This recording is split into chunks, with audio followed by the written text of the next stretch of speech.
प्रतिभा knowledge centre में सभी दोस्तों का स्वागत, अभिनंदन। नमस्कार दोस्तों, कैसे हैं आप सब? उम्मीद करता हूं अच्छे होंगे। प्रतिभा नॉलेज सेंटर चैनल में आपका हार्दिक स्वागत और अभिनंदन करता हूं। सबकी दीपावली बहुत अच्छे से बीती होगी, सबने अच्छे से दीपावली मनाई होगी। ये दीपों का पावन त्योहार एक साल में आता है और भारतवर्ष में बड़े ही धूमधाम से मनाया जाता है। दोस्तों, पुनः एक बार दीपावली की हार्दिक शुभकामनाएं और अभिनंदन। दीपावली की राम राम सभी को। दोस्तों, एक बार पुनः इसी श्रृंखला में प्रतिभा नॉलेज सेंटर पर एक टॉपिक जो बहुत ही महत्वपूर्ण है और रोजगार देने से संबंधित है, इसलिए उस टॉपिक पर आज चर्चा करने वाला हूं मैं। दोस्तों, रोजगार की आज बात की जाए तो कोरोना काल में रोजगार बहुत अति आवश्यक एक अंग है प्रत्येक व्यक्ति का, प्रत्येक समाज का। तो रोजगार की महती आवश्यकता को देखते हुए अन्य विभाग से संबंधित टॉपिक है, परंतु फिर भी बना रहा हूं और ये बहुत महत्वपूर्ण टॉपिक हो सकता है आप लोगों के लिए। तो इसको बहुत ही गौर से सुने, लास्ट तक सुने, और टॉपिक थोड़ा लंबा होगा तो लास्ट तक सुनिएगा। बहुत महत्वपूर्ण, एक एक जानकारी बहुत महत्वपूर्ण है, इसलिए लास्ट तक सुनिएगा। ये टॉपिक है जिला रसद विभाग से। रसद विभाग के अंदर उचित मूल्य की दुकानें, जहां पर उचित मूल्य पर गेहूं, चावल और चीनी और केरोसिन वगैरह प्राप्त किए जाते हैं। तो उचित मूल्य की दुकानों का आवंटन किया जा रहा है। सभी राजस्थान के सभी जिलों के अंदर ये भर्ती निकली हुई है और इसमें क्या क्या जो है आवश्यक शर्तें हैं, किस प्रकार की प्रायोरिटी तय की जाती है, क्या आवेदन लगेगा, आवेदन में क्या क्या जो है दस्तावेज लगने वाले हैं, उनके संबंध में सभी बात करूंगा। श्री गंगानगर जिले के अंदर कहां कहां पद रिक्त है वो भी बात करूंगा। अन्य जिलों के संबंध में जिला रसद कार्यालय से आप जानकारी प्राप्त कर सकते हैं। बाकी जो शर्तें हैं, योग्यताएं हैं, आवेदन के साथ में जो दस्तावेज लगने हैं वो लगभग सभी जगह समान रूप से लगने हैं। तो दोस्तों, शुरू करते हैं। सार्वजनिक वितरण प्रणाली पीडीएस के तहत जो 1997 में लागू हुई थी, के तहत उचित मूल्य की दुकान जो रिक्त हैं और या नव सर्जित की गई है, उन दुकानों के लिए आवेदन मांगे जा रहे हैं। और दोस्तों, आज 15/11/2020 को ये वीडियो बना रहा हूं मैं, और मैं आपको बता देना चाहूंगा आपके पास केवल मात्र 5 दिन का समय है। 20 नवंबर 2020 को सायं 5 बजे तक ये आवेदन जो है आपसे लिए जाएंगे। केवल 5 दिन का समय है। जो भी वांछित और आवेदन करता, इच्छुक आवेदन करता हो, वो जल्द से जल्द इन प्रक्रिया को पूर्ण कर अपना आवेदन जिला रसद कार्यालय में जमा कराएं। तो दोस्तों, आवेदन केवल और केवल जिला रसद कार्यालय से प्राप्त किया गया ऑफलाइन आवेदन ही मान्य होगा। मैं आपको यहाँ बता देना चाहूंगा, ऑनलाइन आवेदन यहाँ मान्य नहीं होगा। ना ही किसी फोटोकॉपी की दुकान से लिया गया आवेदन मान्य होगा, ना ही ऑनलाइन जो है उसका प्रारूप डाउनलोड करने पर वह मान्य होगा। जिला रसद कार्यालय से संपर्क कर आपको ये आवेदन कार्यालय समय में प्राप्त करना होगा। आवेदन का शुल्क क्या है? आवेदन का शुल्क 100 रुपए जो है आवेदन का शुल्क रखा गया है। और वो 100 रुपए किस तरीके से देय होंगे? 100 रुपए या तो आपको जिला रसद कार्यालय के नाम डीडी बनाना होगा, या आपको भारतीय पोस्टल ऑर्डर से 100 रुपए पे करने होंगे। दोस्तों, पुनः तारीख बता देता हूं, 20/11/2020 सायं 5 बजे तक अंतिम तारीख है। तो ये जो है आवेदन के संबंध में कुछ जानकारियां थी। अब मैं आपको शर्तों के बारे में बता देता हूं, क्या क्या शर्तें हैं। आवेदन पत्र मैंने आपको बता दिया, निर्धारित प्रारूप में करना होगा। एक फोटो साथ में लगानी होगी और एक फोटो उसके साथ में अलग से देनी होगी। नवीनतम फोटो आपको देनी होगी। शहरी क्षेत्र में जो दुकान की अधिकारिता है, शहरी क्षेत्र का जो आवेदक होगा वह जो दुकान की अधिकारिता है, जैसे एक दुकान वार्ड नंबर 2 में स्थित है और उसकी अधिकारिता वार्ड नंबर 1 और वार्ड नंबर 3 आते हैं, तो वह उसी वार्ड से संबंधित, उसी वार्ड का निवासी होना चाहिए। मैं पुनः बता दूं, शहरी क्षेत्र में जो दुकान है उसकी अधिकारिता में आने वाले वार्डों का वह व्यक्ति निवासी होना चाहिए। ग्रामीण क्षेत्र में जो दुकान है उस पंचायत के किसी भी चक का, किसी भी गांव का वह आवेदनकर्ता हो सकता है। आवेदनकर्ता वहां का है, इसके लिए आपको वोटर लिस्ट, मूल निवास परिचय पत्र या आधार कार्ड या जन आधार कार्ड संलग्न करना होगा। आवेदक की आयु क्या है? आवेदक की आयु 21 वर्ष से 45 वर्ष तक होनी चाहिए। अर्थात 20 नवंबर 2020 को आपकी आयु 21 वर्ष हो जानी चाहिए यदि आप आवेदन करने के इच्छुक हैं तो। शैक्षणिक योग्यता के रूप में दोस्तों स्नातक उत्तीर्ण आवश्यक है, स्नातक की होनी चाहिए और कंप्यूटर का ज्ञान होना चाहिए। 3 माह तक का कोई भी आपके पास में कोर्स होना चाहिए। न्यूनतम कोर्स RSCIT होता है। यदि कंप्यूटर का कोर्स नहीं भी है तो उस आवेदक को एक शपथ पत्र देना होगा, जिसमें ये आपको मेंशन करना होगा, लिखना होगा कि आप यदि चयनित होते हैं तो आप 6 माह के अंदर वह कंप्यूटर प्रशिक्षण प्राप्त कर लेंगे। ये शैक्षणिक योग्यता से संबंधित थी। इसके अलावा आवेदन पर जो भी घोषणाएं हैं वो आपको 50 रुपए के 50 रुपए के आपको शपथ पत्र पर नोटेरी से अटेस्टेड करवा करके देनी होगी। जो आवेदक है वह ना ही तो स्वयं ना ही उसका पति ऑब्लिक पत्नी, अर्थात आवेदक में से पति और पत्नी में से कोई भी जो है जनप्रतिनिधि, निर्वाचित जनप्रतिनिधि नहीं होना चाहिए।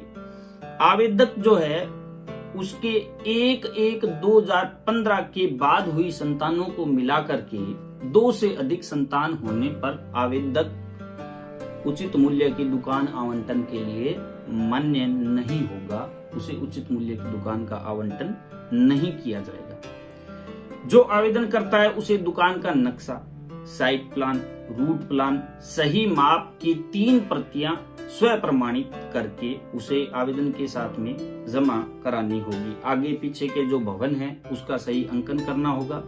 यदि दुकान आपके किराए की है तो आपको अनुबंध की प्रति वहां पर आवेदन के साथ में लगानी होगी। यदि दुकान आपके स्वयं की है तो आपको रजिस्ट्री या पट्टे की फोटो प्रति वहां पर संलग्न करनी होगी।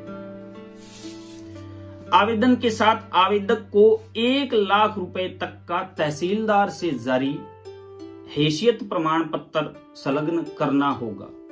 मैं मित्रों आपको बता देना चाहूंगा, यहाँ हैसियत प्रमाण पत्र 6 माह से अधिक यदि पुराना होगा तो वह मान्य नहीं होगा। इसलिए आपको 6 माह के भीतर का या तो हैसियत प्रमाण पत्र देना होगा या नया हैसियत प्रमाण पत्र आपको बनाना होगा।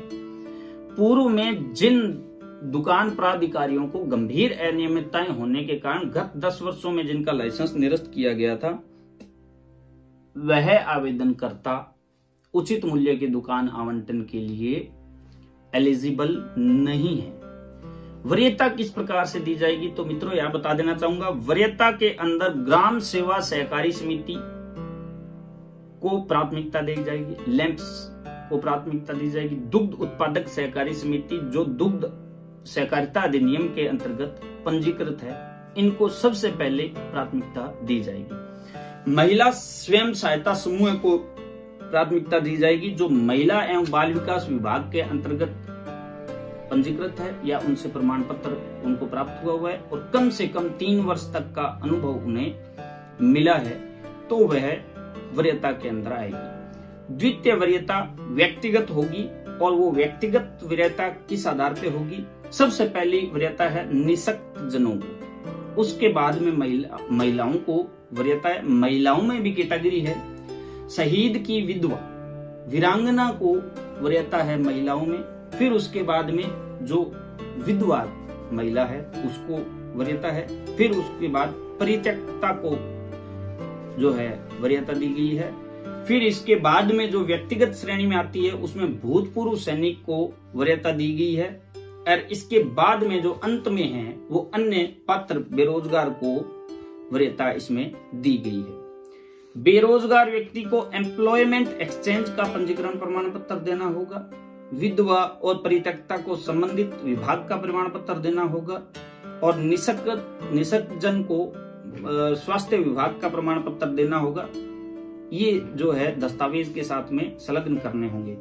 द्वितीय वरीयता में व्यक्तिगत जो आवेदन प्राप्त होंगे, यदि उसके अंदर कोई व्यक्ति आवंटन, किसी व्यक्ति को आवंटन होता है दुकान का, उचित मूल्य की दुकान का, तो उसकी अधिकतम सीमा 60 वर्ष तक वह व्यक्ति एलिजिबल होगा। अर्थात वह यदि 20 वर्ष का 21 वर्ष का है और उसे अभी आवंटन हो जाता है दुकान का, तो वह 60 वर्ष तक उचित मूल्य की दुकान करने में सक्षम होगा। 2 जो है राजपत्रित अधिकारियों से प्रमाणित चरित्र प्रमाण पत्र की प्रतियां आवेदन के साथ में संलग्न करनी होगी।